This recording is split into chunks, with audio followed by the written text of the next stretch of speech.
Salary SMS வந்த next 10 செகண்ட்ஸ்ல happiness vanish ஆகி tension start ஆகிடுதா?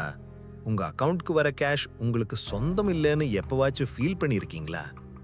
Meet Ramesh, super happy, first job, decent salary. அவர் நினைச்சாரு, நம்ம லைஃபை இப்போதானே ஸ்டார்ட் பண்றோம், லெட்ஸ் என்ஜாய். ஸ்டெப் 1, ஒரு trendy iPhone, just 3000 rupees EMI தானே.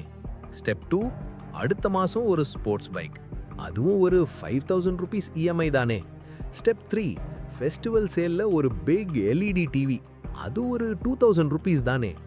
ரமேஷ்க்கு இது எல்லாம் சின்ன அமௌண்ட்டா தெரிஞ்சது, பட் டோட்டல் பண்ணி பார்த்தா 10,000 rupees ஃபிக்ஸடா போயிடுச்சு.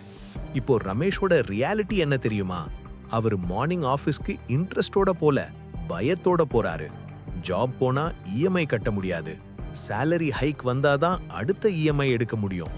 இதுதான் இஎம்ஐ ட்ராப். நீங்க மணியை ஏர்ன் பண்ண ஒர்க் பண்ணல, உங்க பாஸ்ட்ல வாங்கின ஐட்டம்ஸ்க்கு ரெண்ட் கட்ட ஒர்க் பண்றீங்க.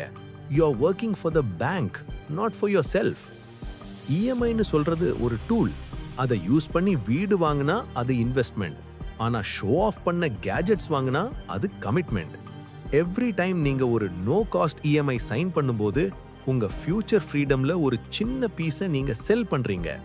Don't let your 25-year-old self rob your 35-year-old self. Before hitting that buy now button, ask yourself, இந்த ப்ராடக்ட் என்கிட்ட இல்லனா என் லைஃப் நின்னுடுமா, இல்ல என் ஈகோ மட்டும்தான் ஹர்ட் ஆகுமா? ஸ்மார்ட்டா இருக்கிறது முக்கியம் இல்ல, ஃபினான்ஷியலி ஃப்ரீயா இருக்கிறது தான் முக்கியம். Don't work for your EMIs, make your money work for you. இந்த வீடியோ உங்க இஎம்ஐ அடிக்ட் ஃப்ரெண்டுக்கு ஷேர் பண்ணுங்க, ஃபாலோ பண்ணுங்க. Own your future, build it right.